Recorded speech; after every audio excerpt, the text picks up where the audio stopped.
Oi, gente, tudo bom com vocês? Na aula de hoje nós vamos falar sobre o poema. Vamos lá? Então, primeiramente, o que é poema? Poema ele se distingue do texto em prosa, que é o que a gente já está mais acostumado, né? É o texto corrido, no popular, né? É aquele que tem parágrafos, tá? No poema a gente não tem parágrafos. Nós temos estrofes e versos, tá? Então, olha o que eu coloquei para vocês. O poema caracteriza-se por uma construção em estrofes e versos.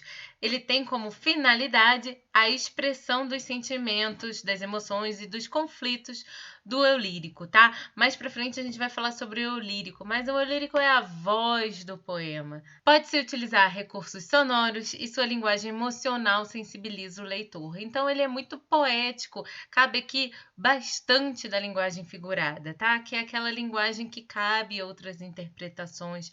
Pode ter o uso de figuras de linguagem, que aí é um assunto que a gente vai ver mais pra frente, tá? E é para sensibilizar, tá? Repare que o poema ele também pode ter o cunho social, tá? Não é só de amor, não é só de belezas que se vive o poema, não. O poema pode ter um cunho social, tá? Pode denunciar algumas coisas que estão acontecendo, tá bom? Então, olha o que eu coloquei nesta tela para vocês. O que é verso e estrofe? Verso é a linha do poema. Cada linha é um verso. E a estrofe é um conjuntinho de versos. Então, olha só o poema que eu botei do lado. Nenhum desejo neste domingo, nenhum problema nesta vida. O mundo parou de repente, os homens ficaram calados. Domingo sem fim nem começo. A mão que escreve este poema não sabe que está escrevendo, mas é possível que se soubesse, nem ligasse. Então, quando eu falo terceiro verso do poema, a gente já sabe que é o mundo parou de repente, tá bom? Verso é a linha. Agora, se eu falo na segunda estrofe é essa daí, a mão que escreve este poema até nem ligasse. É todo esse conjuntinho, tá? E a gente tem esse espaçamento entre uma estrofe e outra mesmo, ok? Quanto ao ritmo e a rima, olha só o que eu coloquei para vocês. O ritmo resulta da sequência de sílabas fortes e fracas. Sabe quando a gente dá mais entonação numa sílaba do que na outra? Isso dá o ritmo do poema, tá?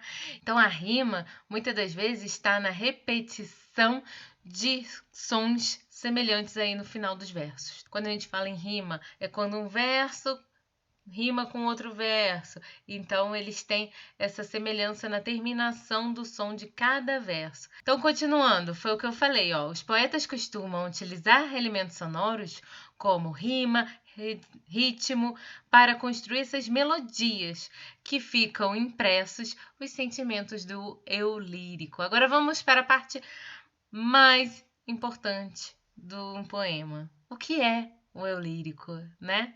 A gente vê muito esse conceito aí. O que é o lírico? Eu falo, é a voz do poema, tá? Mas a voz do poema como? É o poeta escrevendo? É o autor? Não. Não é nenhum dos dois, tá? É como. É a voz mesmo, é como se o autor criasse um personagem, um narrador, que dá voz a todos aqueles sentimentos. Não é que o autor está sofrendo de amores. Às vezes ele ouve uma conversa assim em algum lugar das pessoas que estão sofrendo de amor e resolve escrever de amor e dar voz ali ao poema de uma pessoa que está sofrendo de amor. Muitas das vezes, essa voz pode ser tanto feminina quanto masculina, tá? Não necessariamente eu, Renata Cunha, se começar a escrever um poema, vou escrever com uma voz feminina? Posso, mas eu posso escrever também como voz masculina, tá? Isso acontece muito em música, tá? Um exemplo claro de um eu lírico com voz feminina ou masculina é o Lenine. O Lenine é um compositor que antes dele dar esse boom, né, ele sempre escreveu letras de música, porque música não deixa de ser poema, né, já que tem estrofes, já tem versos, é a mesma estrutura, tá? E ele escrevia poemas com o eu lírico feminino, tá? Então ele dava essas músicas para outros artistas cantarem. Um desses artistas é a Paula Toller, ou Paula Toller, não sei como se fala, do Kid de Abelha, tá? Então, só para vocês ficarem sabendo que não necessariamente Ou se eu sou mulher, eu tenho que escrever com o lírico feminino. Não, posso escrever com o lírico masculino. Se eu sou homem, eu posso escrever com o lírico feminino, tá? Isso daí vai da criação, da imaginação, da poesia que o escritor quer passar. Ou seja, não é o que o escritor mesmo está sentindo. É como se ele criasse um personagem que vai dar flor, vai dar asas a todos esses sentimentos e emoções que ele passa aí. Então, o eu lírico é a voz do poema nesse sentido, tá? É como se tivesse aí um narrador, tá? Vamos dizer assim. E aí essa voz pode ser tanto feminina quanto masculina, beleza? E para terminar, eu trouxe aí, né, falando sobre os recursos linguísticos. Então, olha o que eu disse aí para vocês. Em geral, nos poemas há o emprego de vários recursos linguísticos, como figuras de linguagem. Esses recursos dão maior expressividade à linguagem, produzindo em alguns casos sentido sonoro, que é proposital. A figura de linguagem é um recurso linguístico proposital para dar mais ênfase. Sabe aquele estou morrendo de amores, né? Você não tá morrendo. Isso daí é uma figura de linguagem que se chama hipérbole, tá? Só para ilustrar aí para vocês.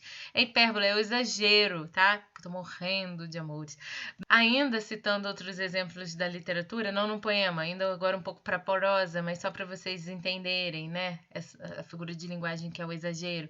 Machado de Assis, em Dom Casmurro, fala assim: se tivessem contado todas as lágrimas, desde Adão e Eva, foi que o Capitu chorou. Mais ou menos assim que ele fala, né? Então, assim, se contarem todas as lágrimas desde Adão e Eva, olha só, ela chorou pra caramba, chorou horrores.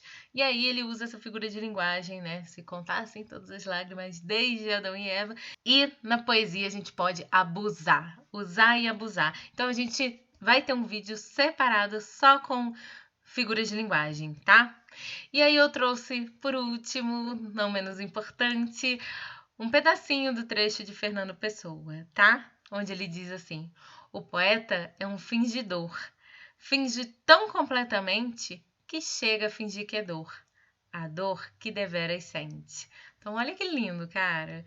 Fernando Pessoa é um escritor português muito, muito conhecido pelos seus heterônimos. É como se ele criasse também personagens para dar voz àquilo tudo que ele queria falar. Então ele tem vários heterônimos, tá? Então eu espero que vocês tenham gostado da aula de hoje. A gente vai ver muitas poesias por aí. Eu vou apresentar vários poemas para vocês, uns que eu mais gosto, né? Com Drummond. Drummond também é muito bonito. E a gente se vê aí nas próximas aulas, tá bom? Um super beijo e até a próxima. Tchau!